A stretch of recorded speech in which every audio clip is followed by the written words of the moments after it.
కథాస్రవంతి శ్రీ ఎన్.కె. బాబుగారి సంపాదకత్వంలో వెలువడిన కథాకుసుమాలు 41 మంది కథకుల కథలు సంకలనం నుంచి వేరుముక్క కథ రచన శ్రీమతి రావాడ శ్యామల. వినిపిస్తున్నది పప్పు భోగారావు. శ్రీమతి రావాడ శ్యామల 1971లో కాన్పూర్లో జన్మించారు. గ్రాడ్యుయేషన్ సికింద్రాబాద్లో, ఆంధ్ర యూనివర్సిటీలో హిందీ ఎంఏ చేశారు. ఉపాధ్యాయునిగా పనిచేస్తూ కుటుంబంతో విజయనగరంలో నివసిస్తున్నారు. 30కి పైగా కథలు వివిధ పత్రికల్లో ప్రచురింపబడ్డాయి. వీరి కథ గాయం కన్నడంలో అనువదింపబడి ప్రచురితమైంది.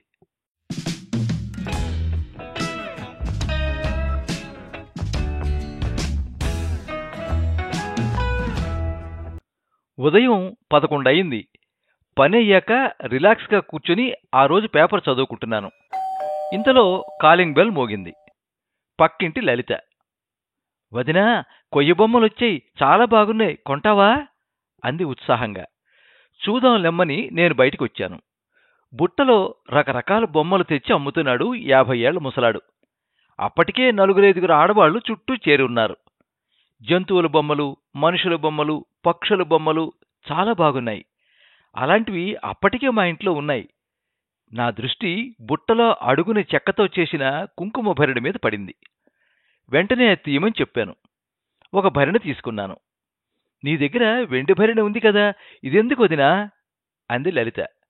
నవ్వేశాను. మిగిలిన వాళ్ళందరూ బొమ్మల బేరమాడి తీసుకున్నారు. నేను భరిణికి డబ్బులిచ్చి ఇంట్లోకి వచ్చేశాను.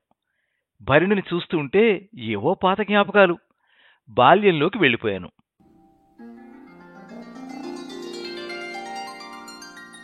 అప్పుడు నేను 4వ తరగతి చదువుతున్నాను. చెల్లి 3. నాన్న ఆర్మీలో క్లర్క్ ఉద్యోగం. అందరం ఢిల్లీలో ఉండేవాళ్లం. కానీ నాన్నకి అస్సాం ట్రాన్స్ఫర్ అవడంతో అమ్మని మమ్మల్ని ఊర్లో నానమ్మ దగ్గర విడిచిపెట్టి అస్సాం వెళ్ళిపోయారు. ఊర్లో ఇల్లు పూరిల్లు, పెద్దదే. కరెంటు ఉండేది కాదు. వంటగది ఇంటికి ఎదురుగా వేరుగా ఉండేది. ఇంటికి వంటగదికి మధ్యలో 10 అడుగుల ఖాళీ స్థలం. అక్కడే రాత్రులు మంచాలు వేసుకుని ఆకాశంలో చుక్కలు లెక్క పెట్టుకుంటూ పడుకునేవాళ్లం. ఇంట్లో నానమ్మ, అమ్మ, నేను, చెల్లి 4 ఉండేవాళ్లం. నానమ్మతో వింత మనస్తత్వం. కొంతసేపు బాగుంటే కొంతసేపు ముఖం మార్చుకుని ఉండేది. నానమ్మ తెల్లగా ఎత్తుగా ఉండేది. చెవులకి కొనకమ్మలు, దిద్దులు, ముక్కుకి కమ్మలు, అడ్డకమ్మి, నుదుటిన పచ్చబొట్టు ఉండేది. తాతయ్య చనిపోయాక ఆమెకి రైల్వే పెన్షన్ అందేది. అప్పట్లో 300 రూపాయలు. డబ్బులు జాగ్రత్తగా ఖర్చు చేసేది. ఒకరోజు సాయంత్రం స్కూల్ నుండి నేను, చెల్లి వస్తున్నాం. ఇంటికి వెళ్లే సందులో నానమ్మ ఓ కోయవాడితో మాట్లాడుతోంది. ఏంటో చూద్దామని ఆసక్తిగా నిలబడి కోయవాడి వేషభాషలను చూస్తున్నాం. వాడు అప్పుడప్పుడు వస్తూ ఉంటాడు. జాతకాలు చెప్పడం, బెణుకులు వాపులకి పసర్లు, మందులు ఇస్తుండేవాడు. నాయనా, నాకు బతకాలం లేదు, చచ్చిపోవడానికి ఏదైనా మందివ్వు బాబు, నీకు పుణ్యం ఉంటుంది నాన్నమ్మ కోయివాడితో అంది.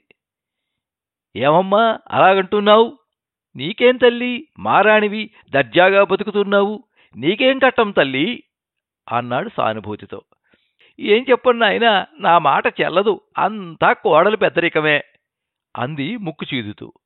అమ్మ మీద కోపం వచ్చిందన్నమాట మనసులో అనుకున్నాను. సర్లే తల్లి, నీ ఇష్టం అని వాడు సంచిలో చెయ్యి పెట్టి 3 అంగుళాల పొడవున్న వేరుముక్క ఇచ్చాడు. ఇది నూరి నీళ్లలో కలిపి తాగీయమ్మ, చక్కగా నిద్రలోనే చచ్చిపోతావు. ₹1/2 ఈ తల్లి. ఇంతోటి దీనికి ₹1/2, 5 పైసలు తీసుకో అని వాడి చేతిలో పెట్టింది. కోయవాడి కోపం వచ్చింది. ఇంతోటి దానికి మందే ఎందుకు, ఎళ్ళి గన్నేరు పిక్కలు నూరుకో అమ్మా, పైసా ఖర్చుండదు అని వేరుముక్క లాక్కున్నాడు. ఏంటయ్యా అంత కోపం అని, ఇంకో 5 పైసలు తీసుకో అని 10 పైసలు ఇచ్చి వేరుముక్క తీసుకుంది. నాకు చెల్లికి పెద్ద దేవరహస్యం తెలిసిపోయినంత సంబరపడిపోయాం. ఏం నానమ్మా, చచ్చిపోతావా అన్నాం ఇద్దరం. అవునే, నాకు బతకాలం లేదు అంది వేదాంతిలా విరక్తిగా. ఇంటికి నానమ్మ వెనకాలే వెళ్ళాం.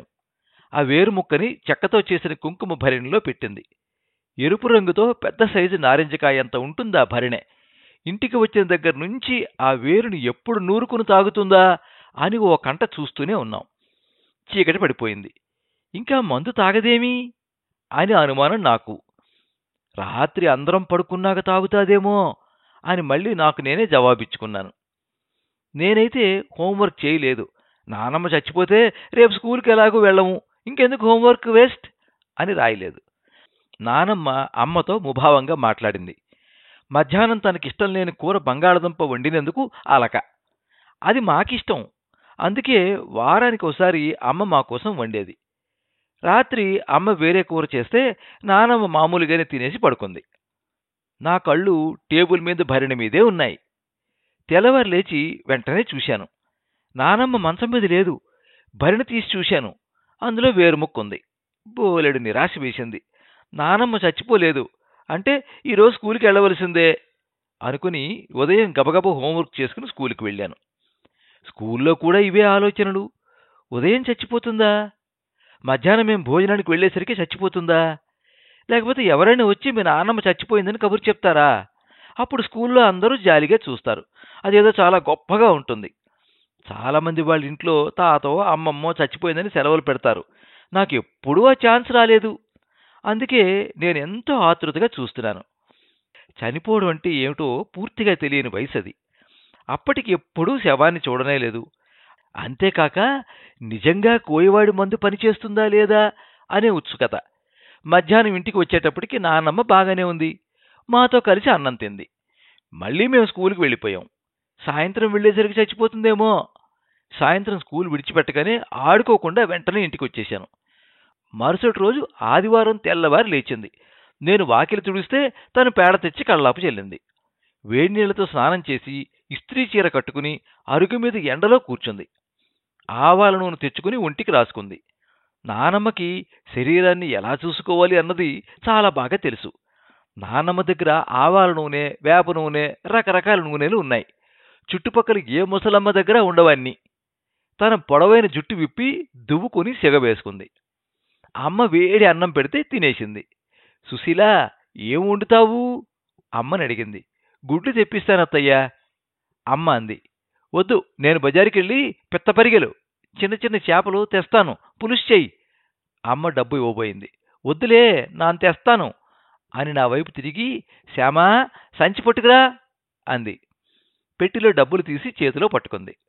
అంటే నానమ్మ పిత్తపరిగెలు పులుసు తిని తృప్తిగా చచ్చిపోతాదన్నమాట. అంటే ఈరోజు చచ్చిపోవడం ఖాయం మనసులో అనుకున్నాను.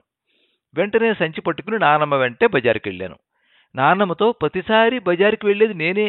డబ్బులు పిడికెడు గట్టిగా పట్టుకుంది. బజారులోకి వెళ్ళి పిత్తపరిగెలు గీసి గీసి బేరవాడి తీసుకుంది. తీసుకున్న తర్వాత కొసరి వేయమని దబాయింపు. ఆ చేపలోడికి చిరాకేసింది. చేపల సంచిలో వేసి పట్టుకుంది. బజారులో ఇంకో మూల పొగాకాకులు తీసుకుంది. నాన్నమ్మ ఇంట్లో తనకు కావాల్సిన చుట్టలు తానే తయారు చేసుకునేది. ఏదో సినిమాలో రాజనాల ఇంత పొడవాటి చుట్ట కాలుస్తూ ఉంటాడు. అంత పొడుగు చుట్టలు చుట్టుకుంటుంది. ఇవేవీ నాన్నకు తెలియదు. దొంగచాటుగా చుట్టుకుని దాచుకునేది. ఇవి ఎందుకు, ఎప్పుడు తీసుకుంటుంది? ఓహో, ఇంట్లో చుట్టలు అయిపోయి ఉంటాయి. మధ్యాహ్నం అన్నం తిన్నాక దర్జాగా చుట్ట కాల్చి అప్పుడు చచ్చిపోతాదేమో అని అనుకున్నాను.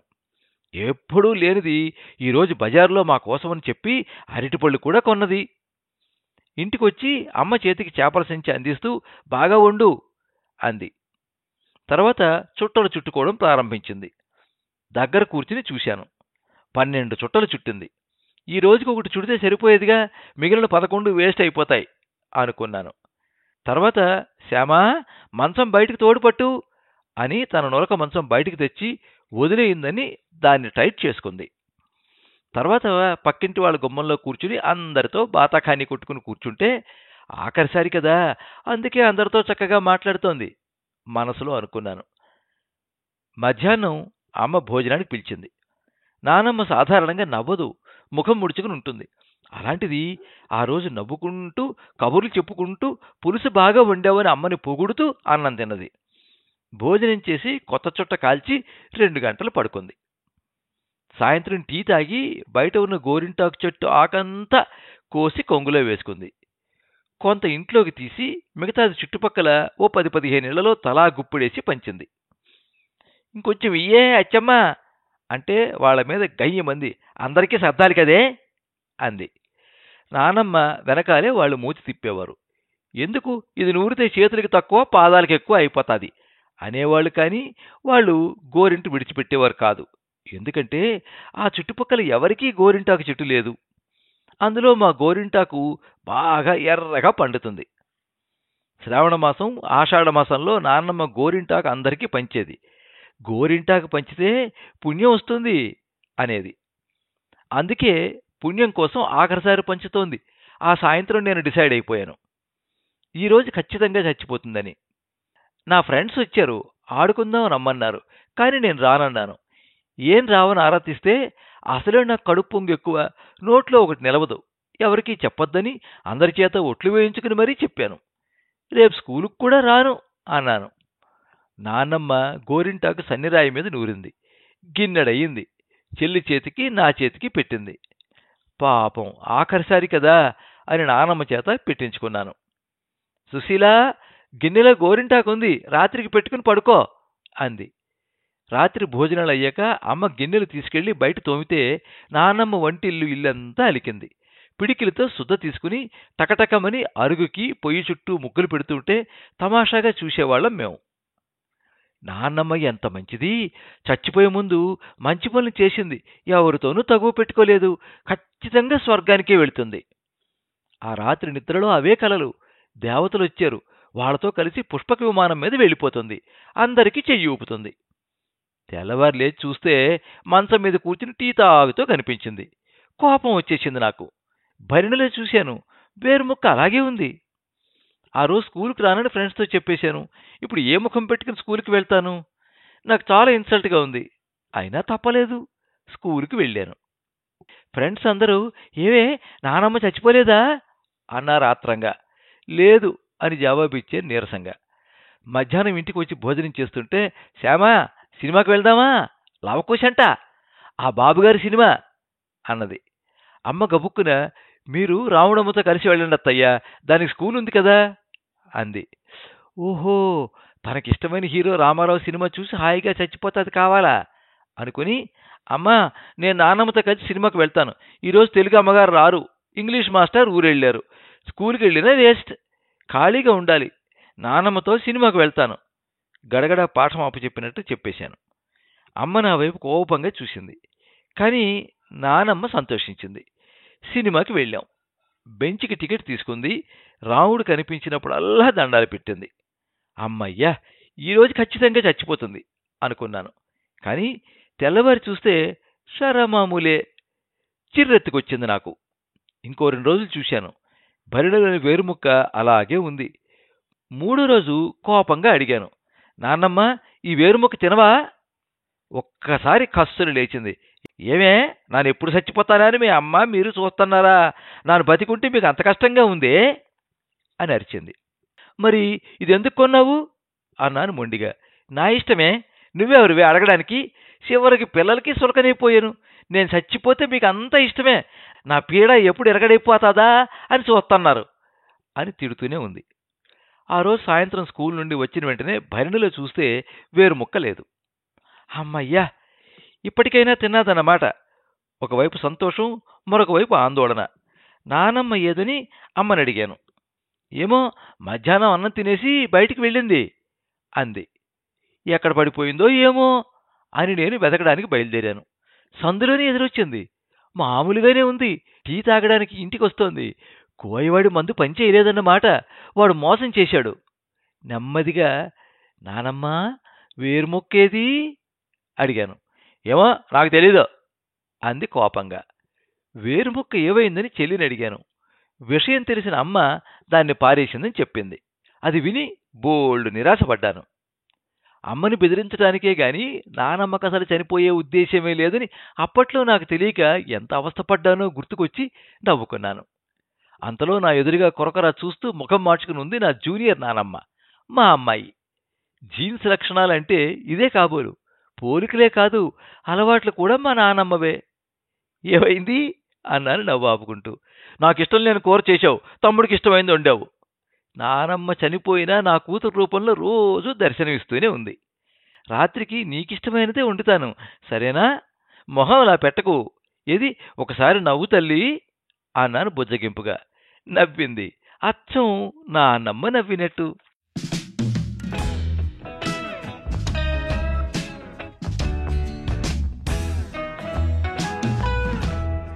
మీరింతవరకు వేరుముక్క కథ విన్నారు. రచన శ్రీమతి రావాడ శ్యామల. వినిపించిన వారు పప్పు భోగారావు. ఈ కథ కథాకుసుమాలు సంకలనంలో చోటు చేసుకుంది. ఈ కథ మీద మీ అమూల్యమైన అభిప్రాయాన్ని కింద కామెంట్ బాక్స్లో రాయండి. ఈ వీడియోని లైక్ చేయండి, మీ మిత్రులందరికీ షేర్ చేయండి. ఇలాంటి మరిన్ని మంచి కథలు వినిపించడానికి ఈ ఛానల్ని సబ్స్క్రైబ్ చేసుకోండి. పక్కనే ఉండే బెల్ ఐకాన్ని క్లిక్ చేస్తే ఇలా అప్లోడ్ చేసే వీడియోల వివరాలన్నీ కూడా మీకు ఎప్పటికప్పుడు నోటిఫికేషన్ ద్వారా తెలుస్తాయి. ఎప్పుడు మీ అభిమానాన్ని కోరుకునే పప్పు భోగారావు. సర్వే జనాః సుఖినో భవంతు. కథా స్రవంతి